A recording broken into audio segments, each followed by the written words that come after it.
Le premier tome ou le premier épisode d'une œuvre est souvent important. C'est la meilleure impression que l'on peut avoir. C'est ce que l'on analysera dans cette vidéo. Bonjour et bienvenue sur Manga Adaptation. Une ancienne prophétie dit que lorsque les humains deviendront arrogants et corrompus, le démon blanc aux 101 bouches annoncera la fin du monde. Plus de 70% de la population fut décimée et le démon blanc se divisa en plusieurs démons qui prirent possession de corps humains sous la forme d'un tatouage dit « bouche du démon » afin de continuer le combat. Un village est obligé de demander de l'aide à un jeune homme qui lui aussi est possédé par un de ces démons. Accompagné de sa petite sœur Haru, il part à la recherche des êtres possédés comme lui. Ce one-shot est de Tanabe Yellow et diffusé par Shiba Edition.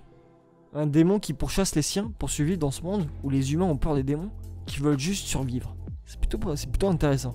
Car un démon a tué beaucoup d'humains et a mangé un bout de la terre.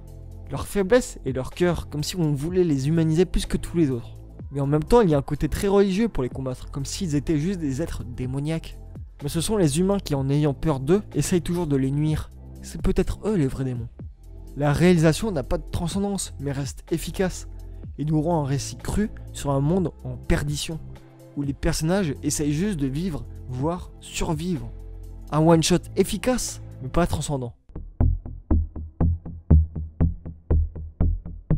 L'histoire se déroule à Tokyo, dans un monde alternatif. On y suit les aventures de Tokunaga, une unité spéciale de la police chargée de lutter contre Nine, une organisation qui commet des crimes au nom d'un culte antique, basé sur la croyance des dragons. C'est un animé de 2019, terminé en 12 épisodes, du studio Frontier Works Inc.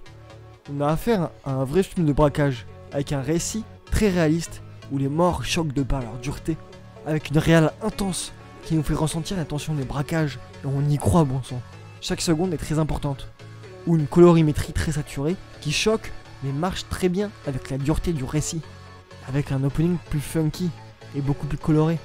Très bien fait, mais qui sort un peu du récit. Mais comme Copcraft, on a des êtres magiques qui parcourent le récit. Mais pour l'instant, c'est assez extérieur au récit principal. Le réalisme y joue beaucoup, car on a un aspect stratégique quand on analyse une situation en amont ou une situation urgente.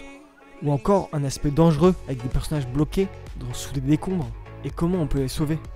Un film de braquage assez réaliste avec des êtres magiques. Allez à plus et lisez des mangas.